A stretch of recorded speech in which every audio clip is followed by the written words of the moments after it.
A turnaround widely welcomed by people on both sides. That's how Chinese Premier Qiang described China-Canada ties when meeting with visiting Canadian Prime Minister Carney on Thursday. And this just in, on Friday morning, Prime Minister Carney met with Chinese President Xi Jinping in Beijing. Now, Prime Minister Carney is in China on a 4-day visit this week, the first by a Canadian Prime Minister since 2017. His office has called the visit consequential and historic as Canada seeks to become less reliant on the United States and strengthen its relationship with China.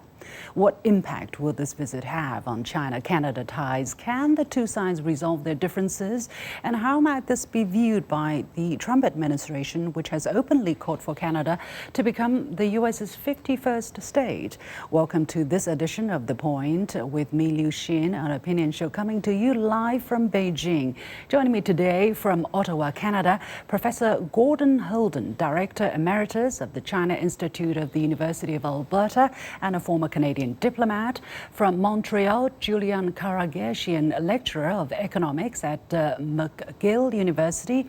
From Guangzhou, southern China's Guangdong province, Liu Dan, research fellow at the Center for Canadian Studies at Guangdong University of Foreign Studies. And here in the studio in Beijing, Victor Gao, chair professor at Suzhou University. The warmest welcome to all of you. Professor Holden, let me go to you first. Can you help us understand the backdrop of this visit? Why the timing and what's on the agenda?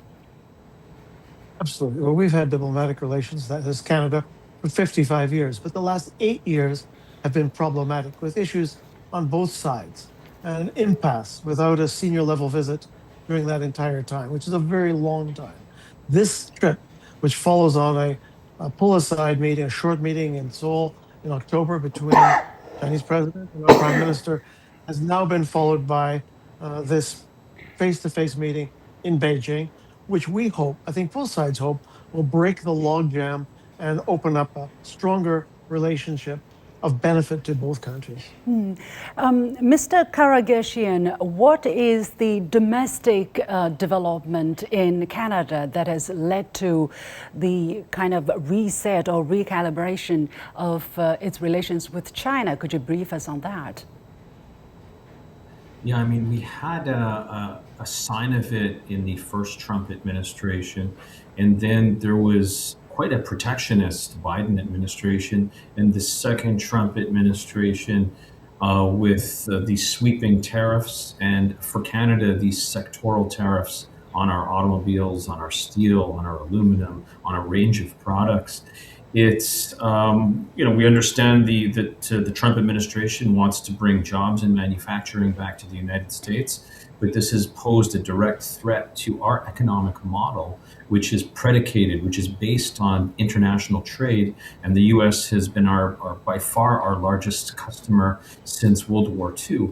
And so we're facing this huge threat to our prosperity, and that explains the timing of it. But I think that relations would have warmed over the long term in any case. But I think the timing of it is it's directly related, obviously, to what's been going on in Washington and the impact on the Canadian economy, on the Canadian society.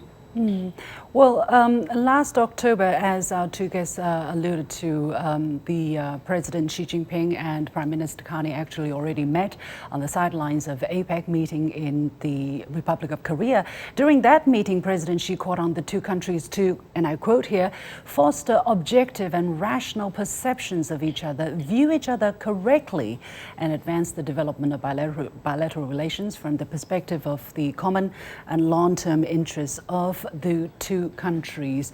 Liu Dan, what do you think would be President Xi's message? This meeting is expected to reaffirm at a strategic level the willingness to stabilize bilateral relations and may facilitate progress in specific areas of cooperation. I think both sides are likely to emphasize the importance of economic and trade ties and explore expanding practical trade in sectors like agriculture, energy, clean technology, and seek common ground on issues such as climate change governance and other global issues.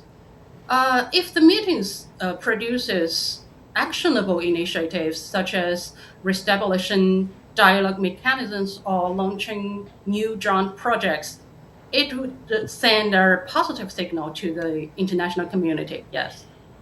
Victor, how do you understand President Xi's messages there? It's rather vague and broad, for instance, to foster objective and rational perceptions of each other, view each other correctly. Of course, this is about the fundamentals, it's about the trust between the two sides before we can build practical cooperation on top of that. What exactly does he mean when he says, for instance, view each other correctly? Thank you very much for having me. First of all, a warm welcome to His Excellency the Prime Minister of Canada on his important official visit to China. I think what President Xi Jinping meant when he met with Carney in the Republic of Korea was a call for the normalization of relations between China and Canada. Why? Because these two countries have all the logicality to be respecting each other, to treat each other as equal, and to promote mutual interest by expanding trade and exchange of people. So I would say the normalization of the relations is actually starting by this important prime ministerial visit to China. And I hope from this important visit on, China and Canada will resize each other and will realize that we should not be enemies against each other. We can be normal trading partners with each other. We have differences, different cultures, background, etc. That's for sure. But why should China and Canada not get onto the same page in maximizing the benefits for the Canadian people and for the Chinese people?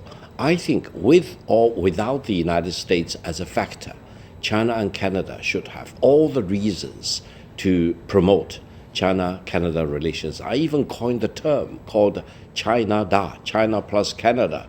We can be partners with each other, and I want to say through our joint efforts, China-Canadian trade volume can minimum double, if not triple, or even quadruple in size in the coming years.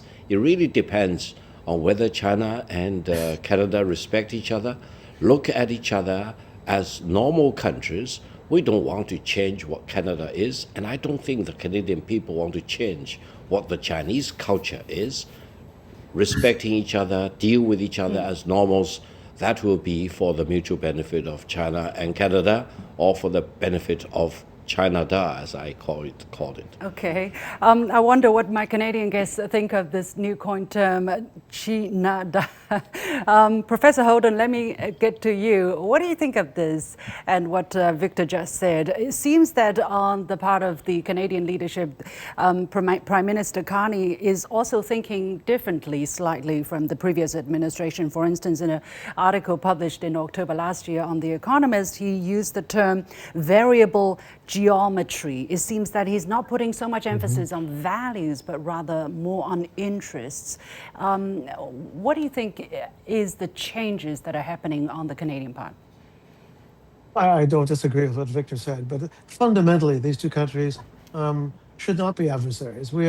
These two economies are remarkably attuned to each other. What we have, often China doesn't have as much as they need, and vice versa. So there is a fundamental opening for much closer cooperation. I would agree the trade should be a much higher volume, but I also like to see people-to-people exchanges. We would like to see more Chinese students in Canada. We need many more tourists. I'd like to see many more Canadians visit China as well, because while it is important to grow the trade, I also believe it can help sustain it over time is a better understanding between the peoples. And that means many airplanes going back and forth, taking Chinese to Canada and Canadians to China. This helps lay the foundation, I believe, for the long-term mutual understanding and growth in the overall relationship. Very interesting point you made about the people-to-people and exchange and how the reversed or picking up a trade relationship need to be sustained. We'll come back to you in just a moment. Julianne, let me come to you because you wrote an article to the Globe and Mail and you called for freeing Canada from the United States and forging closer ties with China. If I quote wrongly, correct me, please. What can Canada do to free itself from the United States, and why do you call for closer ties with China? Well, the Globe and Mail chose the title, but the gist of the article was that given that the Trump administration is pursuing an America First policy, almost in some cases an America Alone policy, withdrawing from the international system, putting up tariffs against allies and adversaries alike. The point of in the article that I was trying to make with my co-author is that this frees us to pursue an independent foreign policy with respect to China, with respect to the entire global South. And this freedom, it's not only a want, but it's a need, because we need to trade with the entire world, not just Europe and the United States, but beyond with the entire global South. And we have a strong trading relationship with China. But as our trade share falls with the United States, and our trade share has been falling since the aftermath of 9/11, the borders have been thickening for different reasons. And so now with this America First policy and the MAGA movement, it does free Canada to pursue an independent foreign policy. And I would say that includes having closer relations with China, with India, and with the other 75% of the world's population and 55% of the world's economy that resides in the political global South. It's in our interests as a sovereign nation. Ms. Liu Dan, from the Chinese perspective, how do you look at the problems that the two sides encountered over the past few years, and still the debate that's happening in the Canadian society about whether or not ties with China should be closer? Because there are some people who are saying trading more with China means sacrificing or compromising their values. Is that the biggest obstacle besides, the external pressure from other countries? I think now the Canadians' adjustment in its China policy is both a short-term hedge against U.S. unilateralism and also a reflection of its long-term national strategy. Yeah, the unpredictability of the Trump administration has made Canada aware of the risks of over-dependence over a single country, while China, as one option for its diversification, can offer economic and diplomatic room for Canada. Even if I think in the future the U.S. or the Canada political landscape changed, Canada's direction toward trade diversification and enhanced strategic autonomy will still remain, as it will become a consensus in Canada and also a long-term national policy. I hope that is the case. Victor, do you agree? Do you also share the concern that people's mindset about values versus interests could potentially open up more questions in the future? Well, I would say for the Canadians, with your permission, the biggest value you need to demand is to treat Canada as a fully sovereign country with territorial integrity, and every country in the world should respect fully the sovereignty and territorial integrity of Canada. Now, in this respect, let me emphasize one point. China fully respects Canada as it is, fully respects the Canadian sovereignty, fully respects the territorial integrity of Canada. And China would oppose any other country which wants to take over Canada, for example, turn Canada into one of its internal provinces or states. That would be in violation of the most fundamental and sacredest values that anyone can even think about. Now, for China, Canadian relations, I emphasize that there is the logicality that we should boost our bilateral exchanges in all respects. At present, China-Australian trade volume is larger than China-Canadian trade volume. This is not reflecting well either on China or Canada. And Canada has a larger population, larger landmass, for example, and higher complementarity between the Chinese economy and the Canadian economy. So when I look at China-Canadian relations, I want to have two dimensions. One is to look at China-Canadian relations as it is. Then look at China-Canadian relations in the overall context of Canadian-American relations or Chinese-American relations. We should have the sophistication to look at both sides of the equation, especially at a time when the southern neighbor of Canada is really not talking about treating Canada with respect, but really acquiring or conquering or taking over Canada without consulting the real wishes or the aspirations of the Canadian people. This is not reflecting well on the United States or President Trump, and President Trump still has another 3 years to kick around, and I hope the United States will never go to the extreme of threatening to acquire Canada against the fundamental will of the Canadian people. So I think peace-loving countries throughout the world should know what is the right thing to do, what is the wrong thing to do. To respect Canadian sovereignty and territorial integrity is the only right thing to do and is the highest value we can think about. I hope Canada should also look at China as it is and fully respect China's sovereignty and territorial integrity.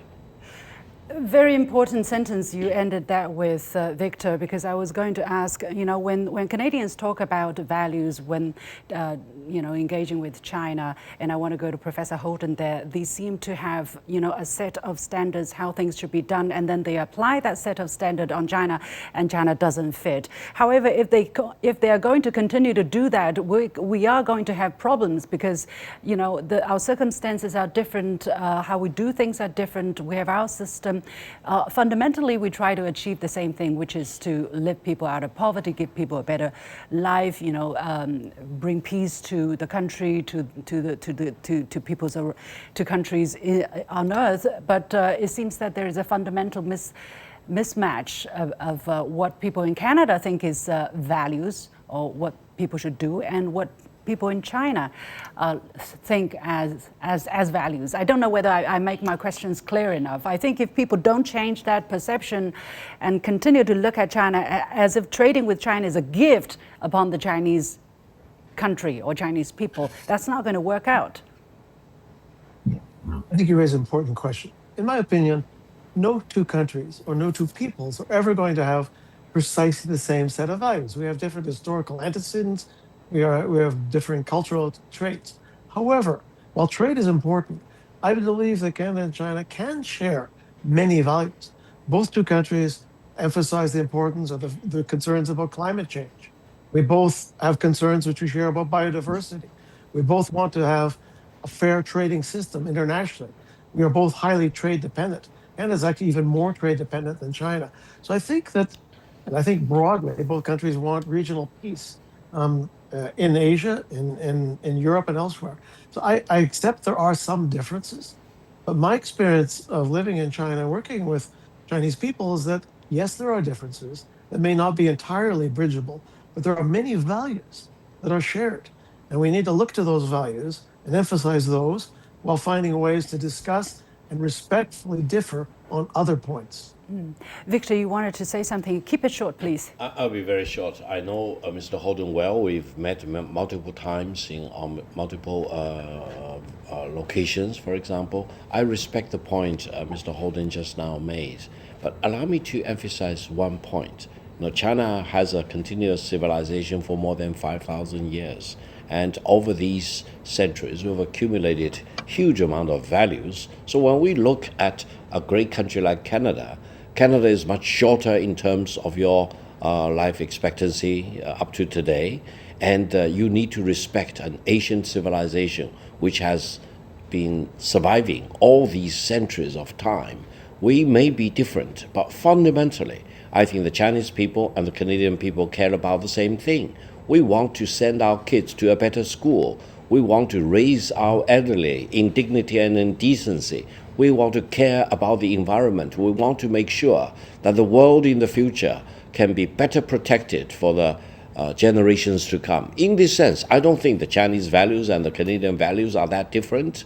We are different in terms of our civilization, of our culture, but fundamentally, as human beings, we should be as close to each other as we can even imagine, especially when your southern neighbor is raising the dangerous head of eating you up, of acquiring you against your will.